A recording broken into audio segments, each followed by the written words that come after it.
ज्यादातर ट्रेडर जब chart pattern या फिर ब्रेकआउट स्ट्रेटजी को ट्रेड करते हैं तो बहुत बार ऐसा देखने को मिलता है कि ट्रेड में एंट्री करते ही प्राइस ट्रेड के अगेंस्ट जाकर स्टॉप लॉस को हिट कर देती है और स्टॉप लॉस हिट करने के बाद वापस फिर उसी डायरेक्शन में रैली करना शुरू कर देती है, जिससे हमें लगता है कि मार्केट को पता है कि हम कहां स्टॉप लॉस रख रहे हैं। इसीलिए प्राइस स्टॉप लॉस हिट करके फिर वहीं से वापस टारगेट की तरफ जाने लगती है। यह सब देखकर हमें बहुत बुरा लगता है। इस वीडियो में हम जानेंगे कि ट्रैप ट्रेडिंग क्या होती है, ट्रैप ट्रेडिंग को कैसे आइडेंटिफाई कर सकते हैं और वीडियो के अंतिम हिस्से में हम एक ऐसी स्ट्रेटजी शेयर करेंगे जिससे आप ट्रैप ट्रेडिंग से प्रॉफिट बना सकते हैं। इस वीडियो का सबसे इंपॉर्टेंट हिस्सा है ट्रैप ट्रेडिंग को आइडेंटिफाई करना, जो ज्यादातर ट्रेडर्स नहीं जानते हैं। इस कारण ज्यादातर समय ऐसे ट्रेडर्स का स्टॉप लॉस हिट हो जाता है। वीडियो को शुरू करते हैं और सबसे पहले जानते हैं कि ट्रैप ट्रेडिंग क्या होती है। ट्रैप ट्रेडिंग को हम लोग फेक ब्रेकआउट भी कहते हैं। चार्ट पर यह एक इंपॉर्टेंट रेजिस्टेंस लेवल है।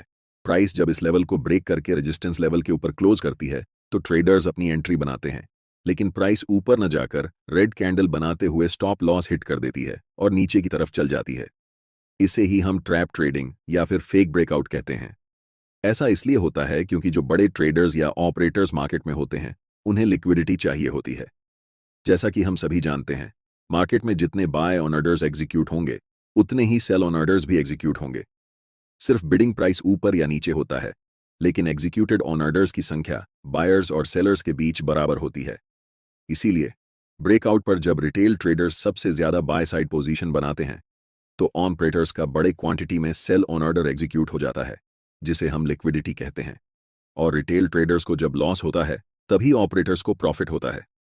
हमारे लिए यह जानना महत्वपूर्ण है कि फेक ब्रेकआउट या फिर ट्रैप ट्रेडिंग को हम कैसे चार्ट पर आइडेंटिफाई कर सकते हैं ताकि हम अपने लॉस से बच सकें और ट्रैप ट्रेडिंग का इस्तेमाल कर प्रॉफिट कमा सकें। ट्रेडिंग को आइडेंटिफाई करने के लिए प्राइस के साथ साथ वॉल्यूम को एनालाइज करना भी आना चाहिए, क्योंकि भले ही प्राइस कुछ न बताए, वॉल्यूम से यह पता चल सकता है कि ब्रेकआउट फेल होने वाला है या नहीं। वॉल्यूम आपको यह दिखा सकता है कि मार्केट में बड़े ऑर्डर्स कब एग्जीक्यूट हो रहे हैं। इसीलिए कहा जाता है कि वॉल्यूम ऑपरेटर का फुटप्रिंट होता है। प्राइस भले ही हमें चकमा दे सकता है, लेकिन वॉल्यूम हमेशा एक्यूरेट जानकारी देता है। चलिए जानते हैं कि वॉल्यूम की मदद से हम कैसे फेक ब्रेकआउट को आइडेंटिफाई कर सकते हैं। इस चार्ट में प्राइस ग्रीन कैंडल बनाते हुए ऊपर की तरफ जा रही है। जैसे ही प्राइस इस रेजिस्टेंस लेवल को ब्रेक करती है और थोड़ी ऊपर जाकर छोटे छोटे रेड कैंडल बनाते हुए नीचे की तरफ रिट्रेस होती है, ऐसे समय में हमें वॉल्यूम पर ध्यान देने की जरूरत होती है। हमें यह देखना चाहिए कि जब प्राइस ऊपर जा रही थी तब वॉल्यूम धीरे धीरे बढ़ रहा था या नहीं।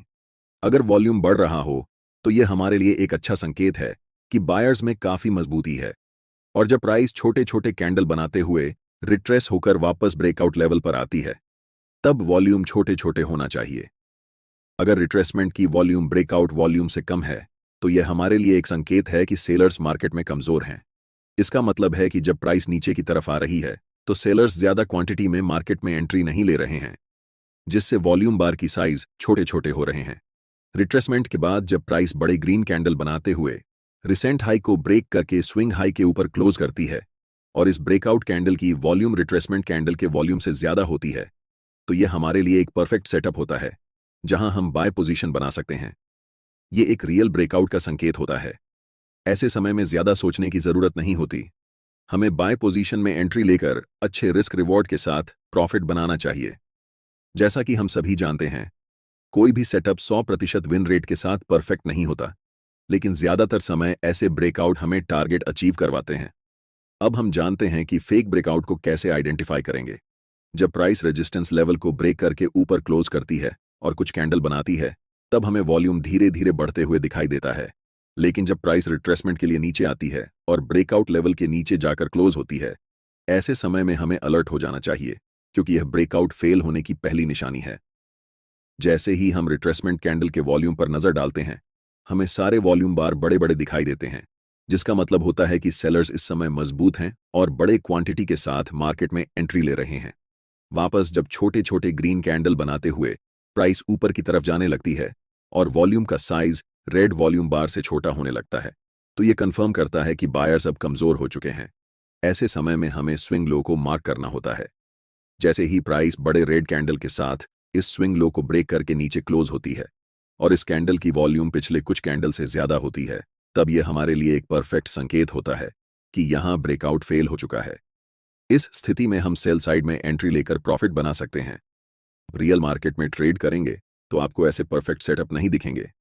यहाँ हमने परफेक्ट सेटअप दिखाकर आपको समझाने की कोशिश की है। अब आपको यह पता होना चाहिए कि हर समय ब्रेकआउट फेल नहीं होते हैं, इसलिए यह जानना जरूरी है कि हमें ट्रैप ट्रेडिंग में कब एंट्री लेनी है और कब नहीं। मार्केट में कुछ ऐसे लेवल्स होते हैं जहां ज्यादातर समय फेक ब्रेकआउट देखने को मिलता है। पहला, प्रीवियस डे हाई लेवल या फिर प्रीवियस डे लो लेवल। उदाहरण के लिए प्रीवियस डे हाई एक इंपॉर्टेंट लेवल है और प्रीवियस डे लो भी एक इंपॉर्टेंट लेवल है। नेक्स्ट, जब भी प्राइस किसी एक लेवल को डायरेक्ट ब्रेक करती है तो हमें फेक ब्रेकआउट देखने को मिलता है। दूसरा, करंट डे हाई और करंट डे लो लेवल को जब प्राइस डायरेक्ट ब्रेक करती है तब हमें फेक ब्रेकआउट देखने को मिलता है। और तीसरा, इंपॉर्टेंट साइकोलॉजी लेवल पर। अब आपके मन में यह सवाल आ रहा होगा कि साइकोलॉजी लेवल कौन कौन से होते हैं। साइकोलॉजी लेवल मतलब एक राउंड फिगर। उदाहरण के लिए निफ्टी अभी 25,000 के आसपास चल रहा है तो 25,000 लेवल, 24,000 लेवल या फिर 24,500 या 25,500 लेवल्स को साइकोलॉजी लेवल कहते हैं, जहां पर ज्यादातर समय आपको पहला फेक ब्रेकआउट देखने को मिलता है। मैं आपको एक टिप देता हूं जिसे ट्रैप ट्रेडिंग में एंट्री करने से पहले ध्यान में रखना चाहिए। मैंने आपको जितने भी लेवल्स मार्केट में होते हैं वो बताया। जब प्राइस इन लेवल्स को डायरेक्ट बिना समय स्पेंड किए ब्रेक करती है तब हमें फेक ब्रेकआउट ट्रेड में एंट्री करने के बारे में सोचना चाहिए। लेकिन ब्रेकआउट करने से पहले अगर प्राइस समय स्पेंड करती है तब हमें फेक ब्रेकआउट में एंट्री नहीं लेनी है, क्योंकि जब प्राइस समय स्पेंड करने लगे इसका मतलब होता है कि वह ब्रेकआउट असली है। इसलिए हमें ऐसी सिचुएशन में रियल ब्रेकआउट के डायरेक्शन में ट्रेड में एंट्री करनी चाहिए। इस बात से कंफ्यूज नहीं होना चाहिए कि हमने आपको कहा है ब्रेकआउट लेवल से पहले अगर प्राइस समय स्पेंड करें तो वह रियल ब्रेकआउट होता है, लेकिन अगर ब्रेकआउट लेवल के बाद समय स्पेंड करें तो ऐसी सिचुएशन में ब्रेकआउट फेल होने की ज्यादा संभावना रहती है। अब डिस्कस करते हैं most profitable intraday trading strategy, जिसे हम ऑप्शन ट्रेडिंग में इस्तेमाल कर सकते हैं। इसकी एक्यूरेसी सबसे ज्यादा बैंक निफ्टी में होती है। जब मार्केट 9:15 पर ओपन होती है उससे पहले हमें चार्ट पर यह सभी लेवल्स ड्रॉ करके रखने होते हैं। Previous day high, previous day लो, और अगर कोई रीसेंट स्विंग लो या फिर स्विंग हाई हो तो उसे मार्क करना है। और बैंक निफ्टी में 1 मिनट टाइम फ्रेम में जब पहली कैंडल बनाकर क्लोज होती है तब उस कैंडल के हाई और लो को मार्क करना है। या फिर अगर लगातार एक ही कलर की कैंडल बन रही हैं तो हमें उन सभी कैंडल्स का ग्रुप बनाकर उनके हाई और लो को मार्क करना है। अगले टाइम जैसे ही पहली कैंडल या फिर ग्रुप ऑफ कैंडल्स के लो को ब्रेक करके अगली कैंडल एक बड़ी बुलिश ग्रीन कैंडल बनती है, वह कैंडल चाहे हैमर कैंडल हो या फिर इंगुल्फिंग कैंडल हो या फिर मॉर्निंग स्टार कैंडल हो, कोई भी स्ट्रांग बुलिश कैंडल देखने को मिले तब हमें बाय साइड में ट्रेड एंट्री करनी चाहिए। इसमें हमारा स्टॉप लॉस प्रीमियम का टोटल 10% होगा और टारगेट स्विंग हाई या फिर 1 से 2 होगा। अगर प्रीमियम का प्राइस 200 है तो हम 20 पॉइंट का स्टॉप लॉस रखेंगे और 40 पॉइंट का टारगेट। यहाँ ट्रैप ट्रेडिंग इसलिए काम करती है क्योंकि जब मार्केट ओपन होती है तो पहली कैंडल का हाई और लो रेजिस्टेंस और सपोर्ट की तरह काम करता है और ज्यादातर रिटेल ट्रेडर्स ब्रेकआउट पर ट्रेड लेते हैं। छोटे टाइम फ्रेम में सबसे ज्यादा मैनिपुलेशन होता है, इसीलिए अगर आप बिगिनर हैं तो आप ऑप्शन ट्रेडिंग से खासकर दूर रहें। मैं जितना भी कुछ आपको बताया ये सिर्फ छोटे टाइम फ्रेम पर वर्क करेगा जहां पर मैनिपुलेशन सबसे ज्यादा होता है।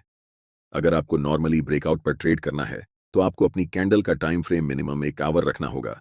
जितना ज्यादा आप टाइम फ्रेम बढ़ाएंगे आपकी एक्यूरेसी उतनी ही अच्छी होगी। इस वीडियो में इतना ही।